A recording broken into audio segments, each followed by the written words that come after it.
2 આંખ ફૂટે તો જ માનું ભગવાન, નકર તમને બધાને દંડ કરવાનો છું. અને 8 દિવસ થતાં પહેલાં બીજી આંખ પણ ગઈ, કોઈ પણ કારણસર ફૂટી, 2 આંખે આંધળો થયો. હરિભક્તો ત્રીજી વખત કહેવા આવ્યા કે શોભારામજી હવે તો માનો, અમારા ભગવાન આંધળા. ના માનું, આ તો આંખ તો પડ્યો એટલે ફૂટી છે, એને કંઈ થોડી ફોડી છે. લો,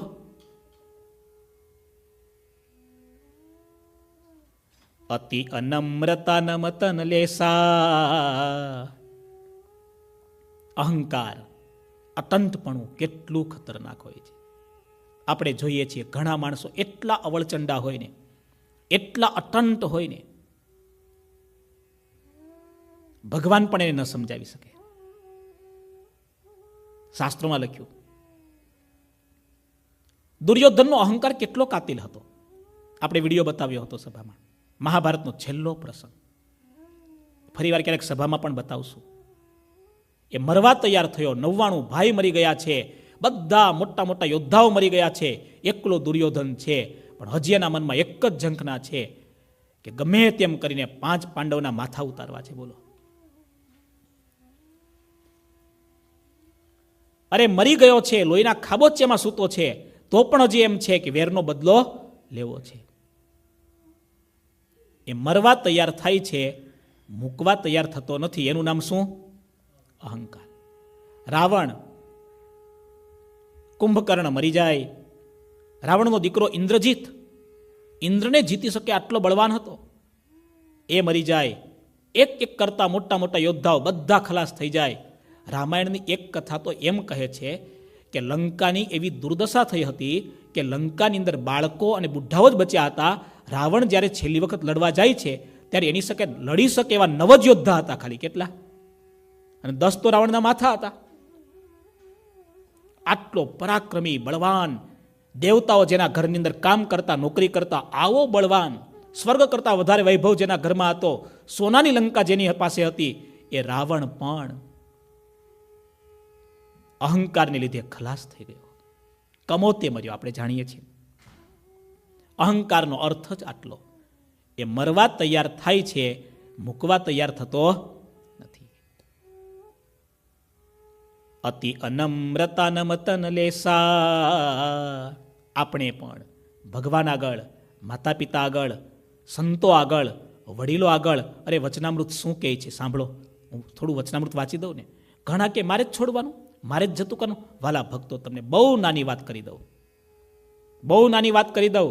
તમે જતું કરો છો ને ત્યારે તમે જીતો છો.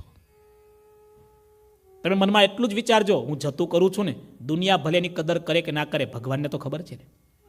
અને એક દિવસ એની કિંમત ભગવાન વ્યાજ સહિત તમને ચૂકવશે. યાદ રાખજો. ગુજરાતીના બહુ સારા મોટિવેશનલ સ્પીકર સંજય રાવળ, ક્યારેક સાંભળો ને વિડીયો, બહુ અદ્ભુત વાતો કરી. એક વાત એને એટલી હૃદયસ્પર્શી કરી, પણ આપણો સમય થવા આવ્યો છે હવે. તમે જે કરો એમ ન માનો મારે જ સહન કરવાનું, મારે જ જતું કરવાનું.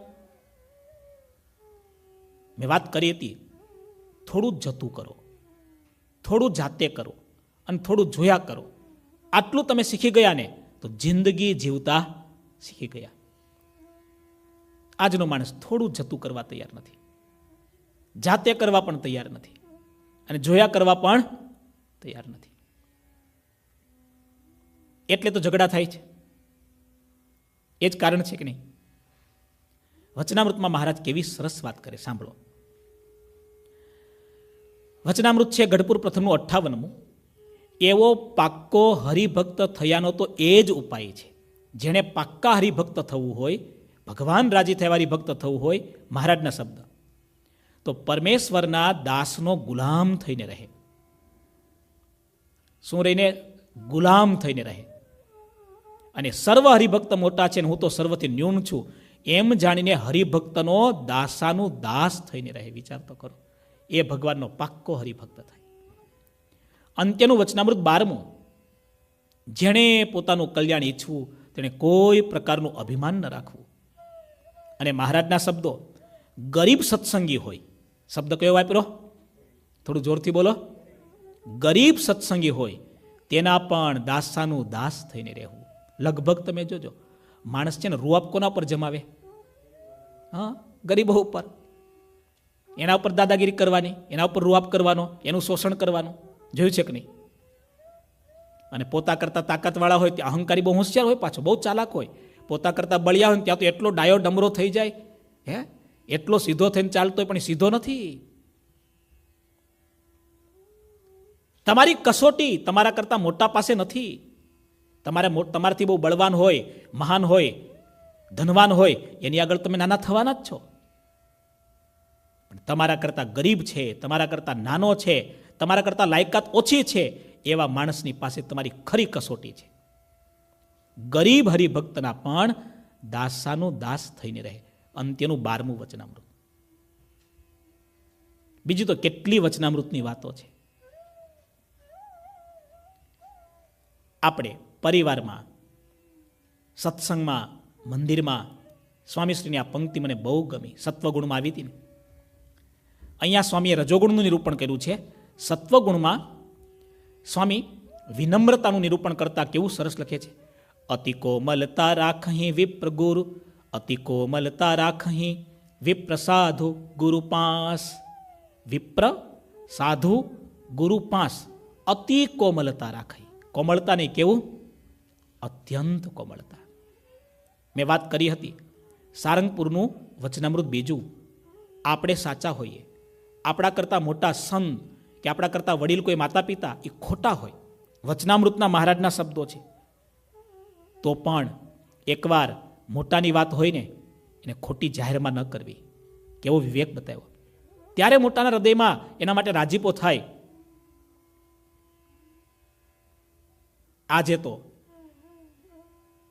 માણસને નાના મોટાની મર્યાદાની વાત જ ક્યાં રહી? ક્યાં મર્યાદા છે ત્યારે? મર્યાદા તમે જોયો તો ભીખુ દાદાને પૂછો. બા બાપુજી ઊભા હોય ને એની સામે છોકરો હું કે ચૂ ના કરતા, હે દાદા જિગ્નેશભાઈ તમે કાઠિયાવાડમાં જોયો છે ને? અને બાપા લાફા મારતા, કેવા લાફા મારતા ખબર ને? ધોઈ નાખતા, હે ધોઈ નાખતા ને. તો પણ મા બાપ છે, મા બાપ એ મા બાપ છે. પતિ પત્નીના સંબંધો કેવા હતા?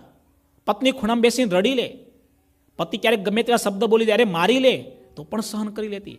એ પતિવ્રતા નારી હતી, સહન નહોતી કરતી. એના જીવનમાં સુખ હતું, એ પતિ એને સુખ પણ એટલું જ આપતો. અને એટલી લોકોના સંબંધો ટકતા. આજે કેવું થઈ ગયું? એક શબ્દ જો વધારે બોલાઈ ગયો તો સીધું. મેં તો સાંભળ્યા છે દાખલા, પતિ પત્ની હોય, સત્સંગી હોય, અને એકાદ શબ્દ એકાદ તરફથી વધારે બોલાઈ જાય તો એટલું દુઃખ લાગી જાય, છૂટો કરી નાખે. બોલો, કારણ અહંકાર. આ બધાના મૂળમાં અહંકાર છે. એ અહંકારને આપણે ઓળખવો પડશે, અને એ અહંકાર આપણામાં અઢળક પડ્યો છે એ આપણે સ્વીકારવું પણ પડશે. એ નથી સ્વીકારતા એટલે આપણો અહંકાર નથી જતો. બસ ઠાકોરજીને આપણે પ્રાર્થના કરીએ, સ્વામીશ્રીને આપણે પ્રાર્થના કરીએ, આપણામાં કોઈક ખૂણામાં કોઈક પણ વાતનો અહંકાર પડ્યો હોય તો હે મહારાજ આ અહંકારથી અમને બચાવજો, આ અહંકાર અમને ઓળખાવજો, અને આનાથી અમને દૂર રાખજો. અતિ કોમલતા રાખહીં વિપ્ર સાધુ ગુરુ પાંસ, અધિક વિનય જુત વર્તહીં જ્યું કૌ દાસ કો દાસ. કેવા સરસ શબ્દ છે. અતિ કોમળતા રાખે, દાસનો દાસ થઈને રહે. આવા જ્યારે આપણે રહીશું ને ત્યારે મહારાજને મોટા કૃપા કરશે. કૃપા કેવી કરશે? એક વચનામૃતની વાત વાંચું. વચનામૃત છે ગઢપુર મધ્યનું 62મું. બહુ ધ્યાનથી સાંભળજો. હા, લગભગ સારા હરિભક્તોને બધાને આ વચનામૃત ખબર હશે. વચનામૃત ગઢપુર મધ્યનું 62મું. આત્યંતિક કલ્યાણના 3 સાધનનું.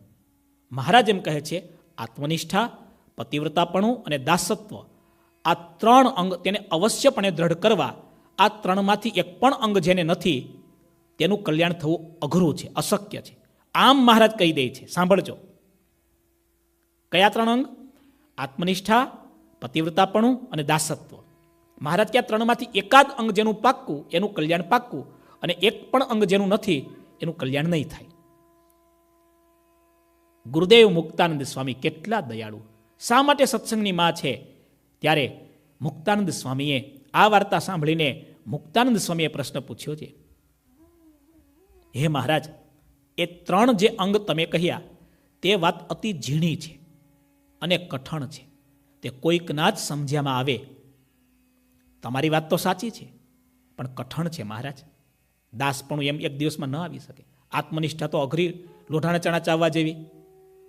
અને પતિવ્રતાપણું 200 વર્ષ પહેલા સ્વામી આવું બોલ્યા તો આજે તો કેવું હશે?